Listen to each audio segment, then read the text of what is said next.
صرف اللہ ہی ہے جس پہ امید رکھو تو اندھیرے میں بھی راستہ نکل آتا ہے۔ ماں باپ کے ساتھ تمہارا سلوک ایسا سچائی ہے جو لکھتے تم ہو لیکن تمہاری اولاد تمہیں پکڑ کر سناتی ہے۔ بس ایک رب کو راضی کر لو تو دیکھنا کیسے تمہارے خلاف لوگوں کی سازشیں ناکام ہوتی ہے۔ موت انسان کو ضرور مار سکتی ہے مگر اچھے اخلاق والے ہمیشہ زندہ رہتے ہیں، دلوں میں بھی، لفظوں میں بھی اور دعاؤں میں بھی۔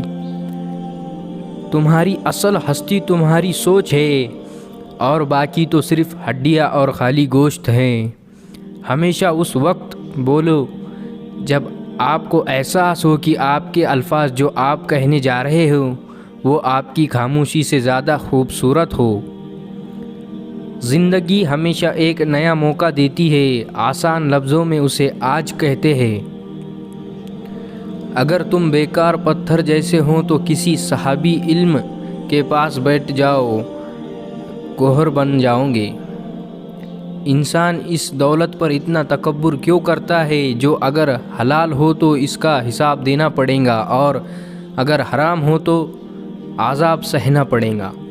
جس میں برداشت کرنے کی طاقت ہو وہ کبھی شکست نہیں کھاتا۔ جو دوں گے وہی لوٹ کر آئیں گا، چاہے عزت ہو یا پھر دھوکہ۔ اگر لفظوں کی تعلیم کے ساتھ لفظوں کی حرمت کا احساس بھی دلایا جائے تو تعلیم اور تربیت دونوں ہو جاتی ہے۔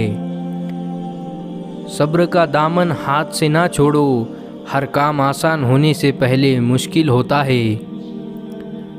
بری عادت کی طاقت کا اندازہ تب ہوتا ہے جب انہیں چھوڑنے کی کوشش کی جاتی ہے۔ آنسو خالق اور مخلوق کے درمیان کوئی پردہ نہیں رہنے دیتے۔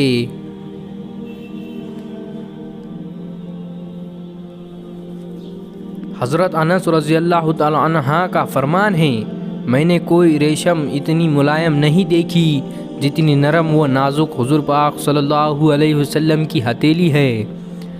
ہار اور جیت تو اپنے اندر ہوتی ہے، مان جاؤ تو ہار ہے اور ٹھان لو تو جیت ہے۔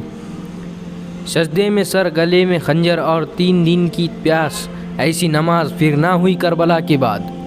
تیری قدرت کو میں سمجھوں میری اوقات نہیں، یا رب مجھے سب کچھ عطا کرنا، یا رب بس گمراہ نہ کرنا۔